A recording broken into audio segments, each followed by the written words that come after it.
Moskvada yaşayan Azərbaycanlıların cəlb olunduğu Əhlibeyt, İşıqlı Yol və Azmədəniyyət İntibah və İnkişaf Fondunun təşkilatçılığı Qurban Bayramının günü bir çox bölgələrdə olduğu kimi Cəlilabad rayonunda da qurbanlar kəsildi. Bayram günü rayonun Maşlıq kənd məscidində kəsilmiş qurbanlıq ətlər bərabər hissələrə bölündü. Daha sonra avtomobillər vasitəsilə qurban payları din xadimlərinin iştirakı ilə rayonun Maşlıq, Muğan və Söyüdlü kəndindəki 70-ə yaxın yoxsul, əlil və şəhid ailələrinin daxil olduğu ünvana paylanıldı. Belə xeyirxah işləri gördüyü üçün çox minnətdaram bu insanlara ki, bizim bu günümüzdə bizi yad eləyib, bizə köməklik göstərir.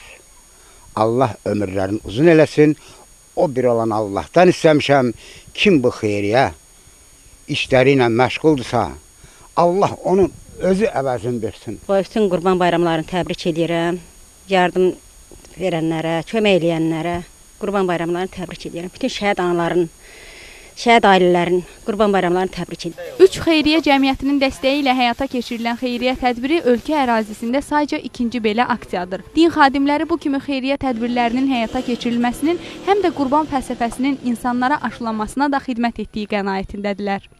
Bundan bilir ki, qurbanlıq nədir, qurbanlığın fəlsəfəsini bilirlər. Yəni, qurbanlıq tək qoyun başı, mal başı kəsməklikdən ibarətdir. Qurbanlığın hikməti bundadır ki, yəni, həqiqətən qurbanlıqda insanlar bir-birini başa düşsünlər. Qurbanlıqda insanlar bir-birinə kömək eləsinlər və tək özləri yox, başa düşsünlər ki, yəni, ola bilsin ki, elə bir adamlar var ki, bundan istifadə eləyə bilmir.